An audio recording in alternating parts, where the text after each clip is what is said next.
আর্জেন্টিনার মেসি আছে, পর্তুগালের আছে রোনালদো, মিশরের সালাহ আছেন, সাউথ কোরিয়ার আছে সন হিউমিন। এখন থেকে বাংলাদেশেরও আছে বিশ্বে গর্ব করার মতো একজন। বাংলার ডুবন্ত ফুটবলকে উদ্ধারকারী জাহাজের নাম হামজা দেওয়ান চৌধুরী। বাংলাদেশের মহাতারকার আসার খবর পৌঁছে গেছে টেকনাফ থেকে তেতুলিয়া।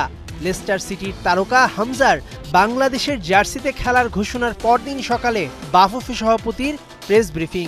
আমরা মনে করি এটা আমাদের দেশের জন্য একটা গর্ব, আমাদের বিএফএর একটা অর্জন যে হামজা চৌধুরীর মতো একটা বড় টপ লিগের এবং টপ ক্লাবের প্লেয়ারকে আমরা বাংলাদেশে পেয়েছি। আইপিএলে সাকিব মুস্তাফিজরা খেলে সেই দলের ব্র্যান্ডিং হয় বঙ্গদেশে। এখন থেকে লেস্টার সিটির সব খবর বাঙালি রাখবে খুঁটিয়ে খুঁটিয়ে। কাজী সালাউদ্দিন যা পারেননি তা 1.5 মাসে করে দেখালেন তাবিদ আওয়ালের নতুন কমিটি। সে কখন আসতে পারবে, কিভাবে আসতে পারবে, এগুলো সব তো তার একারও সিদ্ধান্ত না, আমাদেরও একার সিদ্ধান্ত না। যে ক্লাবের জন্য সে খেলে সেই ক্লাবের সাথেও আমাদের একটা আন্ডারস্ট্যান্ডিংয়ে আসতে হবে, যেটা ফুটবলের নর্মস এবং ফিফারও কিছু সেট গাইডলাইন্স সেটা ব্যাপারে আছে।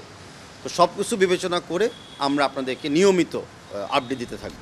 ঘোষণা দেবার পরই হামজা হয়ে গেছেন স্বাধীনতা পরবর্তী বাংলাদেশের ফুটবলের সবচেয়ে বড় তারকা। এই ব্র্যান্ড ভ্যালুকে কাজে লাগিয়ে বাফুফের মার্কেটিং ডিপার্টমেন্ট স্পন্সরের অভাব দূর করতে কিভাবে মুনশিয়ানা দেখায় সেটাই এখন দেখার বিষয়। আগামী স্পন্সররা অনেকে এগিয়ে আসছে, একটা ভালো কম্পেনসেশন অ্যামাউন্টের ব্যাপারেও কিন্তু কথাবার্তা হচ্ছে। এরকম প্লেয়াররা যখন আসে তো সেই প্লেয়াররা ব্র্যান্ড ভ্যালু হচ্ছে মোর ইম্পর্টেন্ট। আমাদেরকে প্লেয়ারদের কনফিডেন্স বাড়ানোর সহযোগিতা করে, আমাদের মেন্টাল স্ট্রেংথ বাড়ানোর সহযোগিতা করে, অ্যান্ড ডেফিনেটলি ফ্যানদেরকে আরেকটা আকর্ষণীয় রিজন দেয় খেলা দেখার জন্য, মাঠে আসার জন্য এবং টিমকে সাপোর্ট করার জন্য। হামজা খুলে দিয়েছে বিশ্বব্যাপী ছড়িয়ে ছিটিয়ে থাকা প্রবাসী ফুটবলারদের দুয়ার। কুইন সুলিভান, জিদান মিয়া আরও অনেককে লাল সবুজের জার্সিতে খেলাতে কাজ করছে বাফুফে।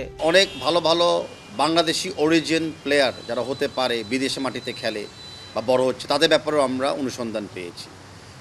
তো আমরা আশা করি আগামী যাত্রাগুলোতে আমাদের কিছু প্রবাসী বাংলাদেশিরা যেরকম বাংলাদেশের জাতীয় দলের জন্য খেলছে, আমরা এরকম আরও কিছু প্রবাসী বাংলাদেশিদেরকে চিহ্নিত করে ইন্সপায়ার করতে পারবো আমাদের দলের পক্ষে খেলার জন্য। 25 মার্চ এশিয়ান কাপ বাছাই পর্বে ভারতের বিপক্ষে ম্যাচ দিয়েই হামজার বর্ণাঢ্য ওপেনিংয়ের কাজ করছে বাফুফে। বাংলাদেশের ফুটবলেও আছে এখন একটা পোস্টার বয়। গর্ব করার প্রস্তুতিটা শুরু করেছেন তো। মেহেদী নাইম, 71।